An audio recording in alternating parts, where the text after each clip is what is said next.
السلام علیکم، welcome to my YouTube channel medicine information for public. دوستو، آج کی ویڈیو میری الرجی کے بارے میں ہوگی۔ الرجی کی وجوہات کیا ہیں، الرجی کیوں ہوتی ہے، اس کا علاج کیا ہے اور اس کا پرہیز کیا ہے۔ یہ تین ٹاپک پہ اب انشاءاللہ آپ سے گفتگو ہوگی۔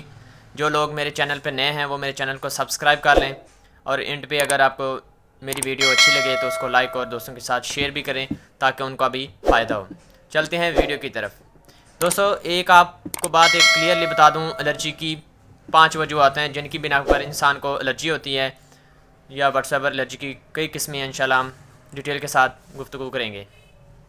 سب سے پہلی ریزن الرجی ہونے کی وجوہات یہ ہے فوڈ الرجی، جس کو ہم کہتے ہیں کوئی بھی الرجی۔ الرجی ہوتی کیا ہے؟ الرجی اصل میں جو ہمارا امیون سسٹم ہوتا ہے، ہماری قوت مدافعت جسے ہم کہتے ہیں، یہ جو ہے وہ الرجن کے خلاف اوور ریئیکٹ کرتا ہے، ریئیکشن پیدا کرتا ہے، ہسٹامین ریلیز کرتا ہے، جس کی وجہ سے ہمیں سکن پر یا سانس پہ لینے میں دشواری یا سکن پر ریشز یا دانے نکل آتے ہیں، جس کی وجہ سے ہم کہتے ہیں کہ ہمیں الرجی ہوئی ہے۔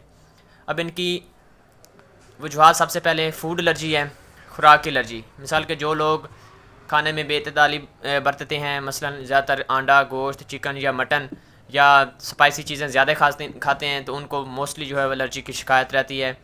اسپیشلی رات کو دن کو بھی ہوتی ہے، لیکن رات کو ان کو زیادہ الرجی کی شکایت ہے۔ اسکن پہ خارش، خشک خارش بھی ہو سکتی ہے، یا چھوٹے چھوٹے دانے بھی نکل سکتے ہیں۔ ایک تو یہ ہوگی فوڈ کی الرجی۔ دوسری الرجی ہوتی ہے انوائرمنٹل الرجی۔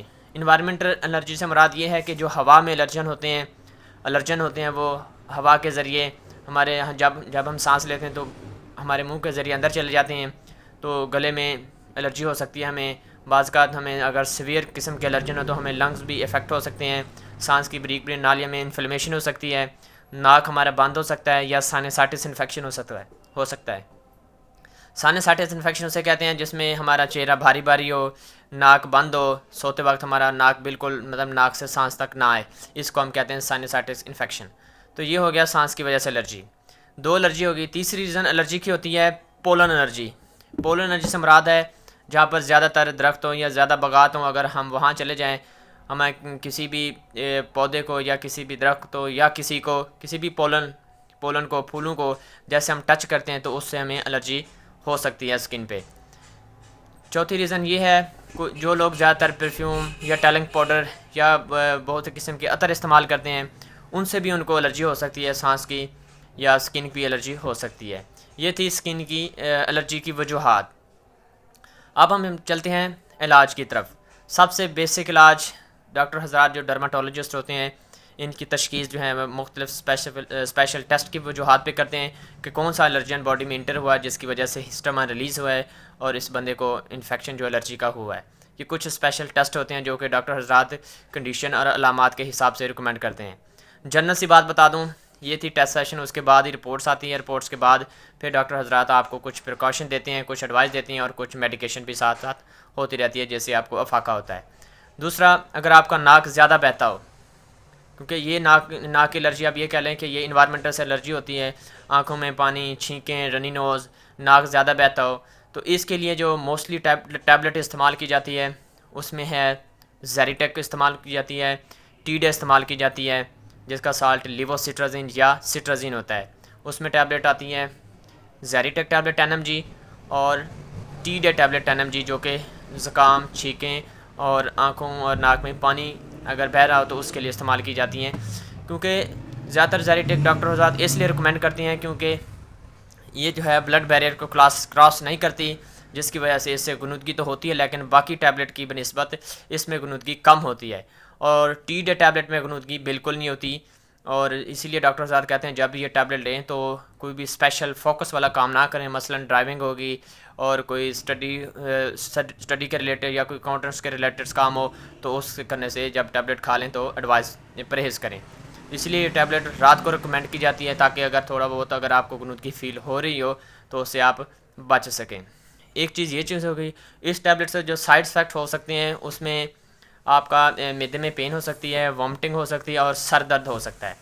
تو اسپیشل ایک اور بات کلیئرلی آپ جان لیں، وہ لوگ جو جگر کے عارضے میں مبتلا ہیں یا گردوں کے عارضے میں مبتلا ہیں کسی بھی بیماری میں، تو اس کو یہ ٹیبلٹ استعمال کرنے سے پہلے اپنے فارماسسٹ یا ڈاکٹر سے ضرور رجوع کرنا چاہیے، پھر یہ ٹیبلٹ کا استعمال شروع کریں۔ یہ چیزیں ہوگی۔ یہ تھا ان کا علاج. آج ہمارا جو ٹاپک ہوگا یہ الرجی کے بارے میں تھا، جس کی وجہ سے میں نے بیسک سی انفارمیشن آپ کو دے دی ہے، جو کہ زکام، چھینکیں اور سکن. جو ٹیبلٹ آپ چھینکوں اور زکام کے لیے استعمال کر رہے ہیں، آنکھوں اور ناک میں پانی بہ رہا ہے اس کے لیے استعمال کر رہے ہیں، وہ ٹیبلٹ آپ کے سکن پہ جو ریشن نکل ہیں، مطلب دانے نکل ہیں کسی بھی وجوہات پہ، فوڈ الرجی کی وجہ سے یا انوائرمنٹل الرجی سے یا پولن الرجی سے، تو اس میں بھی یہ ٹیبلٹ جو ہے آپ کو ریلیف دے گی. سکن پہ دانے اور ریشڈ اور خارش کی جو علامات آ رہی ہوں، یہ ٹیبلٹ زیریٹیک اور ٹی ڈے کھانے سے اس سے بھی آپ کو افاقہ ہوگا، آپ جلد بہتر ہو جائیں گے. یہ ہو گیا. اب الرجی کی ایک اور جو وجوہات ہے وہ مس ہو گئی ہے، وہ آپ کو بتاتا چلوں. میڈیسن جو الرجی کرتی ہیں، مثلا جو ڈرگ ریئیکشن اسے کہتے ہیں، ادویات سے الرجی. مثال طور بہت سے لوگوں کو جو ہے پیشنٹ کو جو ہے کچھ ادویات سے الرجی ہوتی ہے. مثال کے طور پر آپ کہہ لیں کہ سیپٹران سے کسی کو الرجی ہوتی ہے، جس کو سلفر ڈرگز کہتے ہیں. جیسے یہ ٹیبلٹ کھاتے ہیں تو ان پیشنٹ کو جو ہے ہاتھ منہ سویل ہو جاتا ہے، سانس میں تنگی ہو سکتی ہے. اور یہ دیکھ لیں جب بھی کوئی ڈرگ ریئیکشن ہو اور سانس میں سویئر تنگی ہو جائے تو اس کو فوراً جو ہے وہ ایمرجنسی لے کے جانا پڑتا ہے آپ کو. مطلب اس کو گھر میں ٹریٹمنٹ نہیں کر سکتے، آپ کو فوراً اس کو ایمرجنسی میں ہاسپٹل لے کے جائیں، تاکہ ان کو فوراً جو ہے وہ کوئی کورٹیکوسٹرائڈ یا کوئی انجیکشن وغیرہ ڈاکٹر صاحب لگائیں تاکہ ان کا سانس بحال ہو. یہ ڈرگ ریئیکشن کے بارے میں. اگر مائنر سا ڈرگ ریئیکشن ہے، آپ کو ہلکی سی فیل ہو رہی ہے، تو اس میں آپ زیریٹیک ٹیبلٹ استعمال کر سکتے ہیں. اس کو آپ کو 20 سے 30 منٹ تک افاقہ ہونا شروع ہو جائے گا. یہ تھی ڈرگ ریئیکشن کی الرجی کی علاج. ٹھیک ہے، اور یہ تھا ہمارا آج کا ٹاپک، الرجی کی وجوہات کیا ہیں اور اس کا علاج کیا ہے. اپنا بہت بہت خیال رکھیں. اللہ حافظ.